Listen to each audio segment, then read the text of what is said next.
opportunity is like within the DJ and the artist's hands for like the first time ever. Like you have almost complete control. I think you should put yourself out there all the time because, like I say, you never know where it's going to end up. Ever wonder how top DJs actually built their careers? I had to do 15 years of hard work to get any of the recognition that I wanted. Where I saw a turning point in my career is when I became true to myself. From marketing and mindset to networking and negotiation, I'm giving you the tools you need to build a lasting career in dance music. Give them bits of you and your everyday life. You have to change the way you view the word no. Like me, I'm encouraged by it. Join me, Olivia Mancuso, and industry leaders as we reveal what it really takes to turn your passion into profit. This is Elevated Frequencies. Welcome to your weekly elevation, your dose of real strategies for real results in dance music. I'm Olivia, and today we're diving in deep with Lawrence James from Crossfader, one of the most influential voices in DJ education today. Lawrence has this incredible story. He went from being a local club DJ to going viral with his mashup videos, which led to him touring the party islands and eventually finding his true calling in artist development.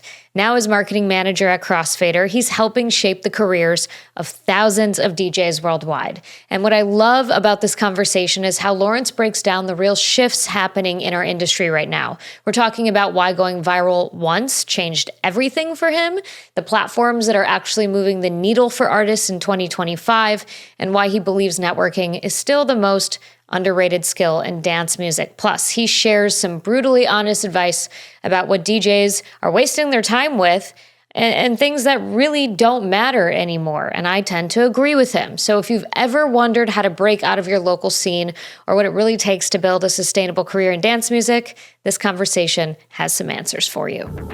Let's just start at the beginning for my audience who doesn't know you. You were a DJ before you were all the other things and wore all the other hats. So how did that start? Yeah, I've been DJing best part of maybe 15, 16 years. I started like most, club DJs in the UK. I started really small, local bars, restaurants, eventually got into clubs. And when I was DJing initially, there was a lot of work. The clubs were thriving. There was a lot of nightlife. And it quickly became from, learning to DJ at 16. And I think by the time I turned 18, maybe had like 4 or 5 solid residencies early on. And in Leeds, UK, where we're based. Quickly grew like a good network of DJs, promoters, that kind of thing. And then stuck at that and did club residencies pretty much full time from turning 18, 19. Started moving into events around 2021. And yeah, was doing really well. The club scene was popping. The events was really good. It was very easy to sell tickets, a lot of student gigs and that kind of thing.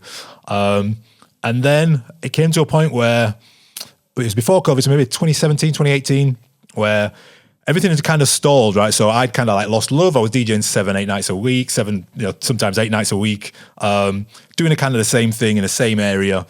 I just like fell out of love with it and like really quickly like lost a few of the gigs. I remember one time, like overnight, like in a week, I went from like 8 gigs a week to like 1.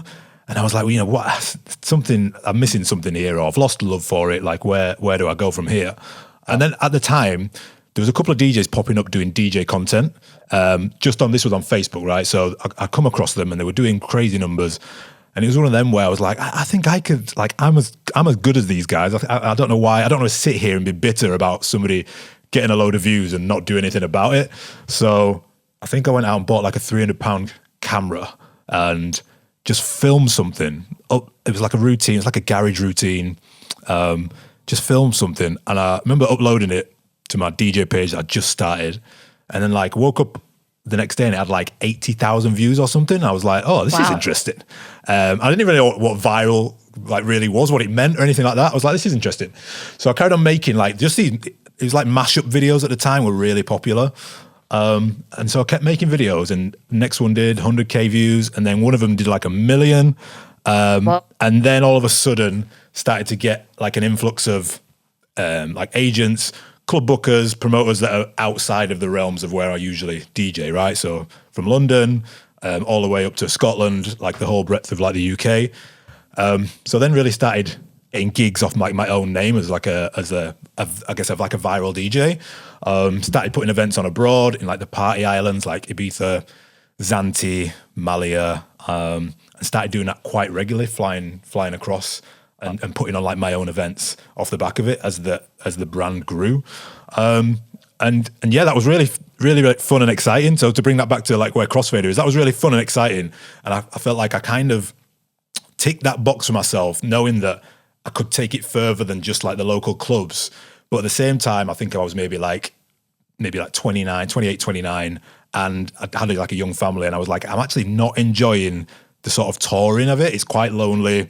You're always going to these party islands. People are partying till whatever in the morning, and you're on a flight next day with no sleep. And I was just like, maybe this is not kind of for me. So running alongside to that story, Jamie, who started Crossfader, was also doing well, coming up, had some followers on Instagram with Crossfader, on YouTube, was pretty successful. And I was like, I remember texting him on a flight saying, let me come and see what Crossfader, we were friends already. I was like, let's see what Crossfader's about. Like, I make good content, like unique content. Let's just get in a studio and take it from there. So that's when I texted Jamie, came to Crossfader and started making some content. That's why. Wow. Yeah. Wow. Well, we've talked about this before, and it's a subject that you and I both cover ad nauseum.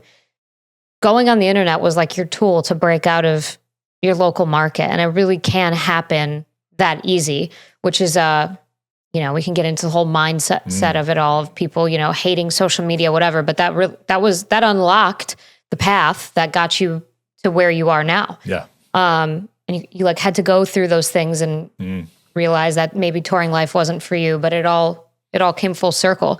So your career at Crossfader, so what you kind of started off like as a freelancer, just testing the waters? Yeah, totally. So I started doing just the odd video. So it may be like he'd get some new equipment, I'd film a routine, I'd make something fun for social media. At the time, they had maybe like 4,000 or 5,000 followers on Instagram, maybe.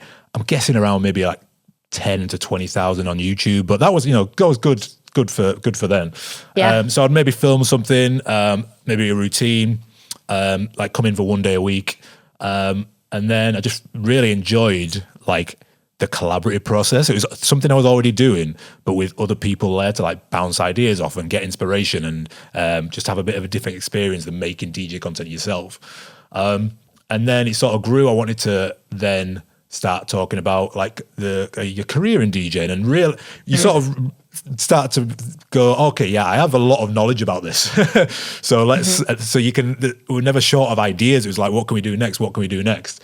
I mean, we were just basically a content like machine in the early days of Crossfader. It was very much like, how do we just like provide value and DJ education and sort of build from there? And we were, fortunately enough, it was just a bunch of creative people. There was me, Jamie, there's Danny James who was on the channel, Katie's behind the scenes at the time, just making all like the front end content. And like any business, it's sort of like we're just trying to like throw things at the wall and make it stick. But I think a real turning point with the business was we were doing pretty well, but like COVID, like I know it was awful for most people, but as a business, it kind of like put a marker for us, because our business obviously did really well because people are at home trying to learn how to DJ. Right. The kind of business kind of exploded in that time, and we just then capitalized off it. But I think, like you say, when you're like doing something, you don't realize the benefits that holds for you, like long term, like, making the videos and making the content. I was just trying to become a better DJ and make more money and travel the world.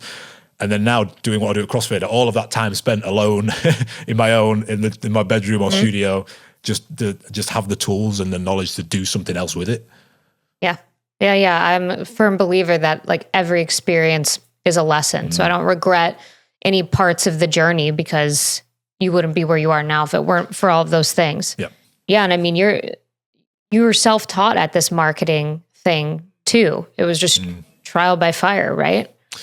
Yeah, and also like, it was a lot of fun. Like it's like experimentation, and you're trying things. And I think DJs really like get that, right? Because when you start DJing, you've got this thing in front of you. How are you going to make this work? If you start making music, you open up a Ableton screen and you got to figure it out. And if you're and it's like for me anyway, everything's like an opportunity. It's a fun thing to like learn and get something out of it. And I think that's what we try and tell a lot of our students is, one of the biggest hurdles is like social media, marketing, influencing, try and reframe it to make that creative process just like making a track, just like DJing. It's just like, how can you make it as creative as possible? Like, what are the tools you can do to make it as possible? And we try and do that in like our everyday like workflow is like, what fun way can we teach? Because obviously like teaching DJing, there's a lot of fundamentals, but how you teach it, everyone will resonate with it differently. If you say it this way, this person gets it. If you say it this way, this person gets it. If you put it on TikTok, it's going to look different to how you tell it on YouTube in a 7-minute video. So I think, learning something for yourself and being self-taught, it holds a lot of weight. And going and exploring something, you never know where it can take you. So a funny story. So we've just hosted a Rise DJ competition. So someone's going to win a set at Rise, which is in the Alps. It's a snowboarding festival. Headliners they had like Chasing Status last year. It's a huge festival. So we're just about to like announce the winner in a few weeks. But the best thing is we had like 1,500 entries to the competition, and we've now found like maybe like 100 DJs that we now want to like connect with, maybe like collaborate, invite to the studio for a mix, to do some social post with, because the talent is so good. So them putting themselves out there, the goal might not be what they wanted initially, but they're going to benefit from it just by putting yourself out there. Yeah. Somebody put on Threads the other day something about like, no thanks, I'm not going to enter a DJ contest. Did you see that? Yeah. Did you respond to it? No. No. Okay. I couldn't remember who I knew that responded to it. Now, I get if you're at a certain point in your career, know, but we're running a contest to win the opening spot for Chicago Music Nexus's pre-party. Love that. And it's like, and people are super excited about it. And it's a great room to be in because who's coming to Chicago Music Nexus? Managers, agents, labels, like all the people that, you want to hear you play. So I'm assuming you feel pretty strongly about DJ contests, like in a positive way. Yeah. And I've entered contesting before, and it was actually really interesting seeing the effort, like how people enter as well. So I've entered competition before and won a couple like a while ago, and I would put so much like effort into it. Like I was recording vocals from like, I actually remember taking a recorder out in the street to play my mix live on a phone and have people respond to it. And then I put that like in the mix. So that's cool. That's I was so seeing cool. what kind of like effort level people had. So people would send in a mix like that was like 6 years old. So I'm like, well, it's like you kind of entering, but you kind of not. Yep. Whereas some people like were tagging us every day, brand new mix, and they'd put it on YouTube, they put it on Instagram, etc. And that goes a long way, Yeah. But I think you should put yourself out there all the time, because like I say, you never ever know where it's going to end up. You just reminded me actually of a story. Danny Howard on Radio 1. Yep. So we used to play together, sort of locally where we were. And he entered a competition. I can't remember what the competition was, but he didn't win it, basically. But off the back of that, somebody liked him and then offered him a trial at like Radio 1. So they didn't win the main competition for whatever it was, but they liked him and got what he was about and understood his music history and that kind of thing. And then there was a slot open on Radio 1 that we were looking for, and he got invited in. That's crazy. Something like that. Yeah. That's crazy. You really don't know until you put yourself out. You never know who's watching. You never know who's paying attention. Yeah. And it's so important for the artists to hear who are too afraid to put out content or to do whatever because they want it to be perfect or, feel like it won't be worth it if they don't win or get the exact result they were looking for. That's just not how any of this works. No one likes rejection. No one likes rejection, right? It's a tough one.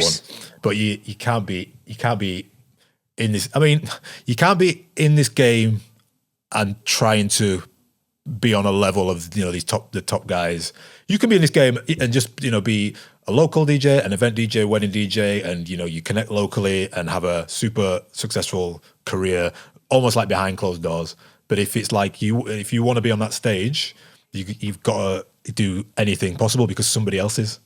Simple as that. Right. Yeah, someone else always is. So you've been in this scene for a long time, and being on the education side of things, what is the biggest shift that you've seen in how DJs actually can build a real career now compared to 10 years ago? Probably two things. So the technology, first of all. So it's come through, playing vinyl, then it was CDs, then it was USBs. And now you're getting to a point where you can learn to DJ quite quickly, which is great because it allows the industry to grow, because there's a lot of people coming in at the bottom of the funnel, top of the funnel, learning to DJ, buying a $250 controller, taking a course, learning quite quickly, and then all of a sudden it's like, I can DJ, so now what can I do with that? And now, more than ever, there's more opportunities to be a DJ because it means a lot of different things. Back in the day, you would clubs, you'd make a track, you'd go and maybe press vinyl if you're from that era, or you would, get a record label to sign your track. Your record label would put a load of money behind you and try and blow you up. And then now, the opportunity is like within the DJ and the artist's hands, like probably for like the first time ever. Like you have almost complete control. But with that, it comes like a lot of hats, and it changes what like the DJ means. But the opportunities are crazy, right? So you've got your club DJs, you've got your events, like corporate parties, weddings, which is huge. They get paid a lot more than a lot of the club guys. And people don't realize that. There is influencer DJ, so you build a brand online, you do brand deals, you get sponsorships, and then you've got your sort of typical artists who are trying to make bootlegs and trying to get their track signed, trying to be on Coachella headlines. And then you've got in between, you've got DJs doing pop-ups on YouTube, making a career off doing YouTube parties. So you grow an audience on YouTube, start throwing parties, making money from it. So there's a crazy amount of the word DJ now is just so wide open, which is great because there's loads of opportunity. It's quite easy to get into it, but the levels of what you've got to do to, I guess, sustain it or choose the right path is very varied. And I think that's like the thing that we're trying to like teach students like straight away is like, okay, you want the skills, you want the mixing. If you're making music, of course your music's got to be really good, but the marketing, the social media, you also have to treat that with the same level of respect in some way. Yeah, and I think that's the biggest gripe that a lot of artists have. But the thing is, I feel like it's never been easier to market yourself. You have, you don't have to go stand out on the street and pass out flyers and, hope that people come, which now there's kind of like this return to that. Like everyone's kind of trying to go like the vintage route, which I feel like is, if it's done right, it's cool. Some of it's a little contrived, but I mean, I think you and I are in agreement. Like we see this from an abundance mindset of there's so many more opportunities now. It's just how you harness the tools. Yeah. You asked me this question when I was on your podcast. I want to know what you think. What are like the platforms and strategies that are actually moving the needle for artists in 2025? Is it, I feel like live streaming isn't really a big thing anymore, but no. Is it TikTok? Like what have you seen worked for your students? I think it goes down to like, you really have to get sort of super focused on like what your like actual goal is. So like I just mentioned, there's so many different avenues in being DJing. If you want to be a touring artist, you've got to be making music, connecting with labels, and being on your front and center platforms, TikTok, Instagram, etc. But if you want to throw parties, you might want to do one of these, YouTube videos where people come to a space and party all around you and create that vibe and energy that somebody wants to come to your party. And I've seen it. I was listening to a podcast yesterday where these guys have been doing YouTube videos for about a year, and now they're doing like 3 parties a week across America, something like making good money. But I think if you can figure out what the goal is, and then I always think of like, follow the people that you basically wanting to aspire to be. There's different like archetypes of like personality on social media. You've got like your storytellers, maybe let's go James Hype. You've got your storytellers who will take you through a story and you can tell your story, and nobody's story is too small either. I think people really are scared of like being vulnerable or like showing the failures or something like that. But if you just look at James Hype, he'll tell you where he was DJing, when he was 15, where you got kicked out of this club, why this something broke, this went wrong, that went wrong, and then eventually, the success. You've got like your, I guess, more like entertainment, like Fisher, for example, who's like just hilarious and it's like nothing's very serious, but you follow it for like the entertainment. Eats Everything is one of my favorite accounts, by the way. Eats Everything is so funny. Oh yeah, it's hilarious. Speaking of humor, I just did a video about him because I'm doing, do you know the 12 brand archetypes? The jester, the sage. So I'm going through and doing a video on each one. Good idea. And I put Eats Everything as the jester because he's just fucking hilarious. So funny. Yeah, if you're funny, like that's a career strategy immediately. Yeah, it is. Yeah, it is about like finding like what you are and really like elevating and digging that. And that's another thing as well. Like it's never been, I'd say like if you go back 10 years ago, you kind of have to like be across a lot of things, whereas now like niche wins, so you can find your like niche audience very quickly, and you don't have to commit to being, let's say, like an open format DJ to get a few gigs just because you have to play everything. You can really like niche down, and like the algorithms will find your following. There'll already be Discord groups with your, if you like, minimal psytrance, only from Chicago. There'll be a group for that. So you can really find that early, and that's really good in the early days. If you can find a little community of people who just like vibe off ideas and, what do you think of this? What do you think of this? That can really help you. So if you can find a small community early on, that really helps. And we really try to like foster that in Crossfader. It's like if you come on board as a student, like there's different groups in different areas of like Discord where we will chat with you all the time. We've got Eve, who's our social media manager. She finds like the best up and coming talent, and then we'll share their content to our audience and help build their following and that kind of thing. So, I think specifically to like what platforms are working, it is like specific to like what you are. And I always say like, if you are new to it, like pick one, like just pick one, because it's a lot, like they all work differently, they all talk differently, they're all set up differently. But I would always say like whichever thing you get, when you wake up in the morning, like whatever app you open first, like choose that one. That's the one you're interested in the most, I think. That's so true. That's such a good, that's a good mind trick. I like that.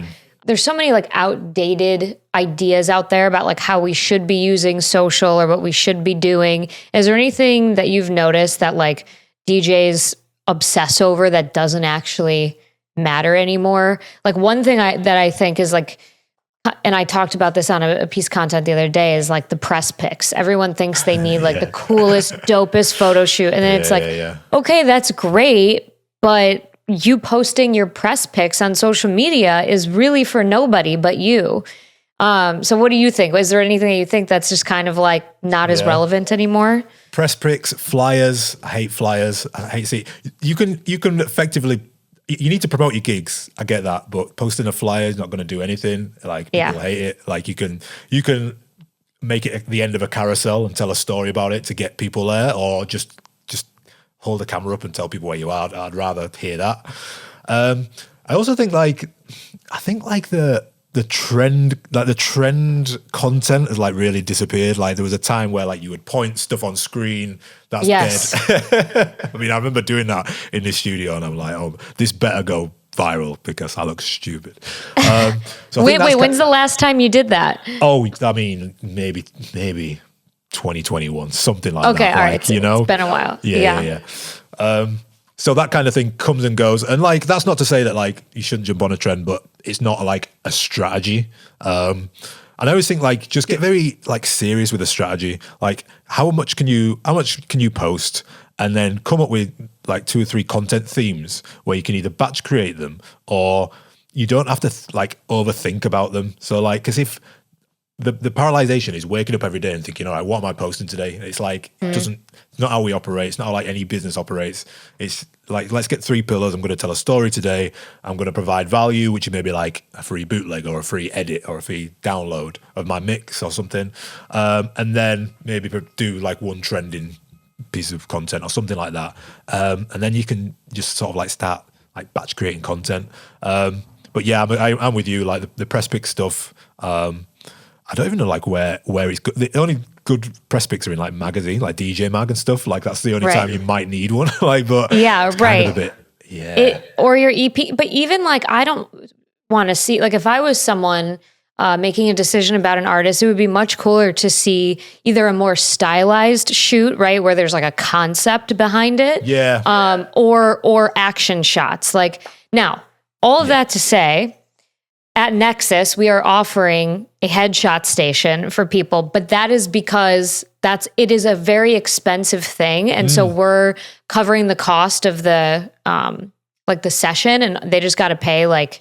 I think we landed on like $50 for like a whole bunch of pictures. Nice. Now, if it's something that it's not expensive or whatever, like do it. Like have the press pics because it's nice. You're gonna need them. You're gonna need them. You will. It's just posting them on social is like it's like a self-serving. It's really no different than posting a selfie. That's the distinction. It's something you need, but it's like it's really just something to have in your portfolio. It's not like a social media tool. Yeah, 100%. Yeah, you're going to need them for editorials. You're going to need them on flyers and things like that going forward. And, they last a long time as well. Like, you don't need to do them like every year. Well, for men, they do. For me, I change my hair color like every 6 months. Yeah. And then I'm like, shit, do I need new ones?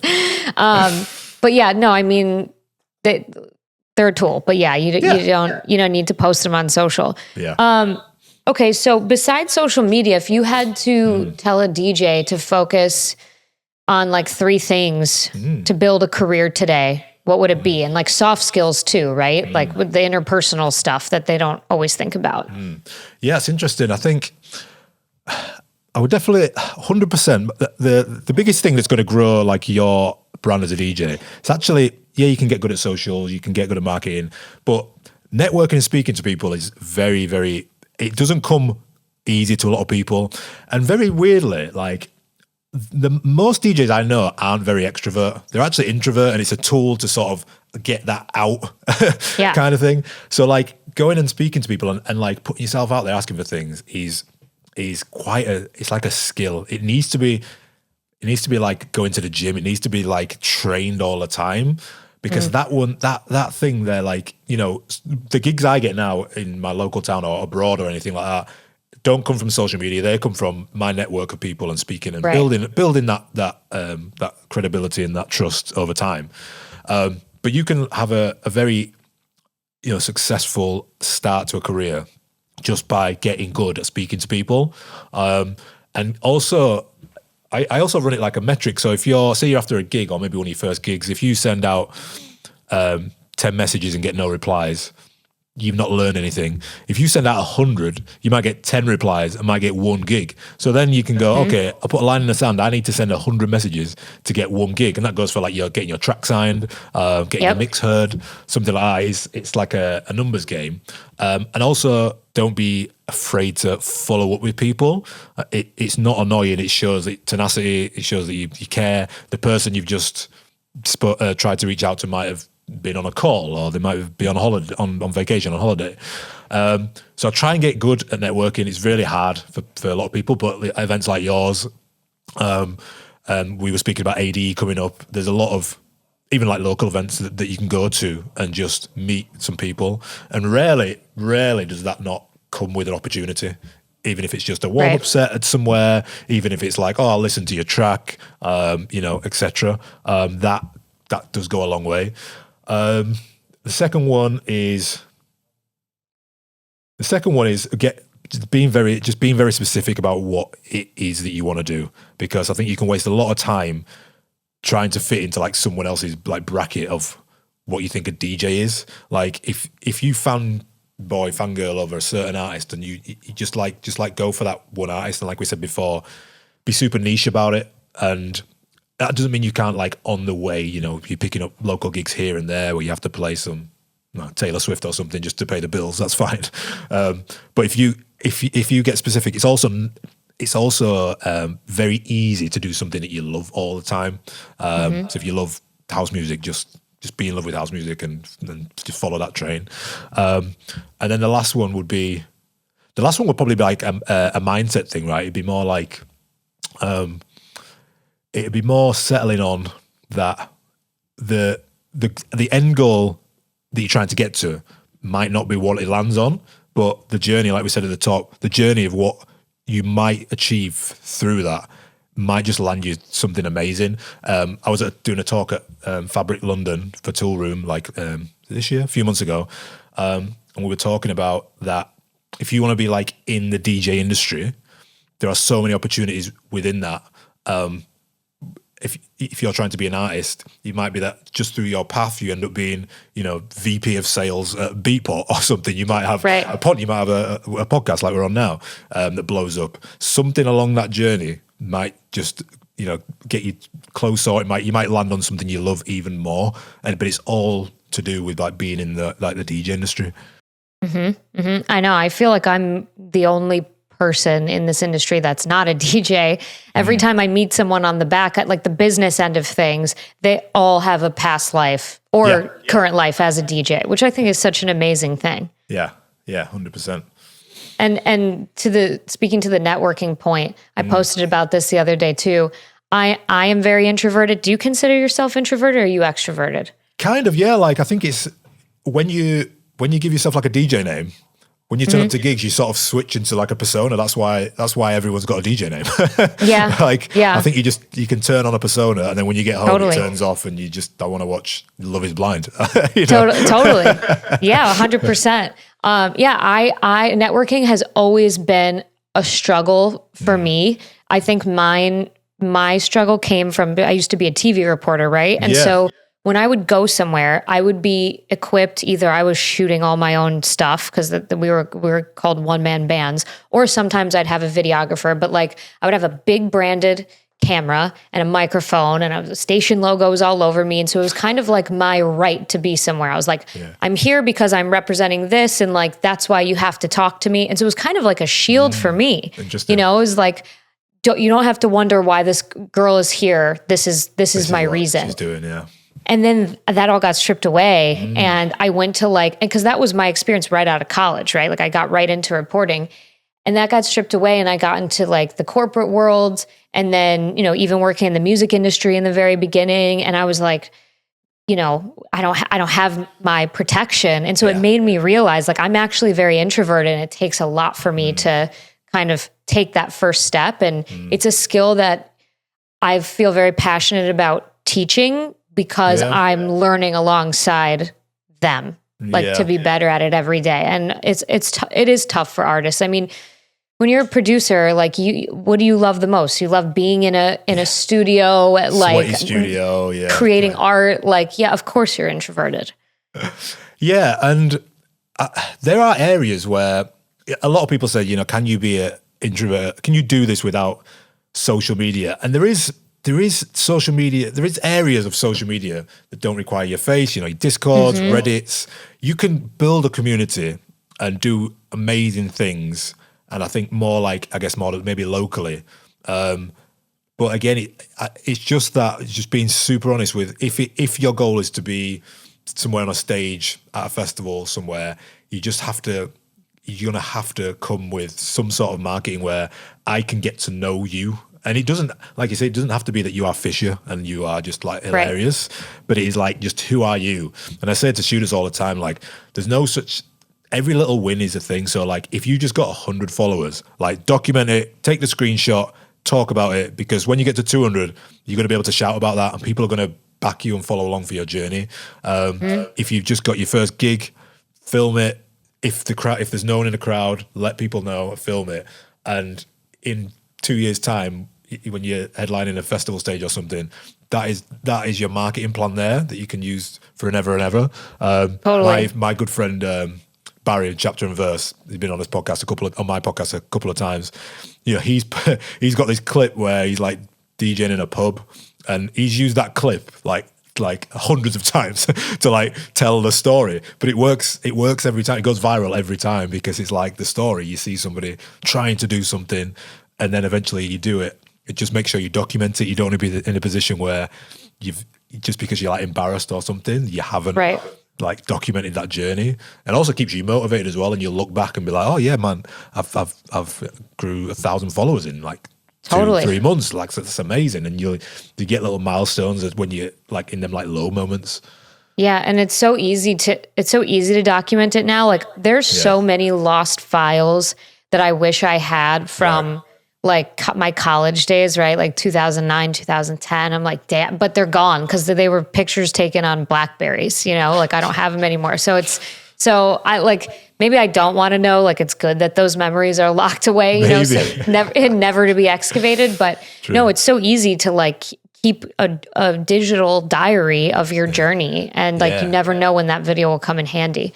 We put them out like in like newsletters and things like that. We put the bad stuff out from when we did mixes. Like me and Jamie did a mix like when Crossfader started like 10 years ago, and it's awful. Listen back and I'm like, oh my god! But we show them that video when they're like in emails and stuff and bad mixes and playing wrong mixing out of key and all this kind of thing, because it's like we've been through the journey and this is where we're at kind of thing.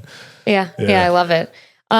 So AI, big topic, right? When it comes to producing music, making content, replacing jobs. Yeah. I've always had this optimistic perspective that it's going to make the human element of DJing and of life in general more valuable. Humans are going to become something made by a human is going to be of greater value now. I think so, yeah. Where do you fall? It's kind of a big question, but where do you fall with your opinions on AI and using it as a tool versus not? Are you a purist? Yeah. I think it comes back to being a DJ, you're a creative person, or at least most people are. You make music, you're a creative person, and you're looking for tools. If you're making music, you're looking for a new plugin. If you're posting on social media, I'm looking for what are the new tools that you can use to go viral. And I just see AI as that next thing to like lean into. We use it. I mean, we use it every single day, and we lean in. It's one of our like meta things about Crossfader is like we lean into everything. So this is just like another opportunity. And how can we specifically like teach? How can we use AI to help teach the world to DJ? How can we lean into that? We just invested like a lot of money into putting AI into our platform. So that's being built. It should be launching by probably the end of the year. So there's going to be like a huge AI influx into like our platform. So when you sign up as a member, you'll be able to chat. It'll give you feedback on your mixes, that kind of thing. That's what we're sort of building out at the minute. And then just in like personal use, it's like there's never a day where I don't sort of use it. And I'm with you. Like I see it helping the DJ community more and more, because the further we get detached, the more that people are going to want to come together. And there's probably no better industry in the world of getting people together for like a human experience. And I also really like the growth of your sober parties, your coffee pop-ups and stuff. And a lot of people like mock them, but I just love that the DJ industry is finding another way to thrive. Totally. For like the long term. And like I said, because the influx is so big, we're gonna have the different spaces are going to pop up everywhere. And I think that AI is you've got to lean in. It's a bit like when you post content and you've got vinyl DJs telling you that controllers are bad, and you've got the CDJ 3000X came out yesterday. You've got denim people telling you that they've had that for years, and it's like our ethos is just like to lean into something. So anywhere where we can use it to help our career, our job, like use it. I think that if you look at it of like, if I'm a DJ and I'm an established DJ, what would a DJ use in AI come and like basically like how could they take my job and like start to think about what would that look like? So you can use it for all the stuff you don't want to do, maybe like your taxes and things like that. Right. So the admin stuff that we don't like to do, you can do that. You can get your marketing plan. You can ask it questions to build you a strategy for Instagram, or I need to send this track out to 50 labels. Can you tell me the 50 labels that are highest on Beatport in the last 3 years? Something like that. So yeah, I mean, I'm all in. We're all in as a business in general. And I think that there's no getting away from it, and don't be left behind with them people, Absolutely. And I mean, as someone who's a marketer, right, and I do this for other people always ask me that, like, well, it can replace your job. It's only as good as the person who's feeding it the prompts and putting in the inputs, right? It's a tool for me, but it's my specialized knowledge that is guiding, what it spits back out at me. So, and like you said, it's so interesting. I don't know if this is just the case of me like getting older, but you know, I'm on my phone constantly when I'm in my office, when I'm at home, because it's just work. But then when I go out, I can't even like think about my phone. If I'm at a show or at a dinner, like I'm really disconnected. Me too. And you know, and it's like, again, I don't know if that's because I'm older now and I just, I feel like I need that. I never take photos on a night out or like at a concert or at a festival. Like I get home, I'm like, oh, I forgot to take any photos. Same. I'm so like ARC, you would think, because I just worked ARC and interviewed all these artists. I have a few, but that's because other people were reminding me. I was just like, you know, caught up in the moment. And that's, I think, like, because we're so inundated with the technology in our work that, the dance floor, there's an even greater case for it to be as human as possible and to connect with others. And like all technology that moves forward, people are going to capitalize on it. So like before, people made music with live instruments, and then, you know, Ableton and Logic and came around. So you use that, and then there's tools out there which can make you a song in 20 seconds probably. But then it's like, you know, I'm really in it to follow you as a person, like throughout it all. You know what I mean? Like you don't really know what tools have been used to make music, right? Most people they'll drag a sample off Splice and they'll make it in 20 minutes. Do you know, does that make it any less valuable? Does that mean I like it any less? Like, not really, because I like a track and then I start to begin to follow like the person behind it, right? So if tools come along that make the process easier to make music, and also like a benefit to the people that want to make music but struggle with music theory or things like that, it can again just have more of an influx of people making music, which is a good and a bad thing. But essentially, you're going to have to still be able to tell your story through various mediums to turn like interest into like me being a fan, you know? For sure. Yeah. Last question for you is anything. It could be a piece of technology, a platform. What is something that artists are sleeping on that could really change the game for them if they're trying to break through? Maybe a book that you've read that you want to recommend. Interesting. We've just done a few collaborations, and one we had Oscar Elchler on my podcast 2 weeks ago, and he founded a company called Songstats, and it blew my mind because I was out in Tomorrowland last year, and I was with Chapter and Verse, and his phone kept pinging off saying, Dimitri Vegas has played your track at this stage. It said, you know, Steve Aoki has played your track at this stage. And I'm like, how does he know that?